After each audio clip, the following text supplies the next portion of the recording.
Hello everyone and welcome back to another video. Today we're going to see how to close all applications at once on Mac.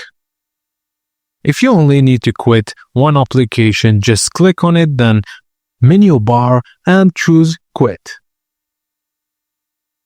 And if you don't want apps to reopen their windows automatically, just go to Apple menu, then System Settings. Click Desktop and Dock in the sidebar, and under Windows and Apps, enable Close Window when quitting an application. This ensures all windows are completely closed when you quit the app.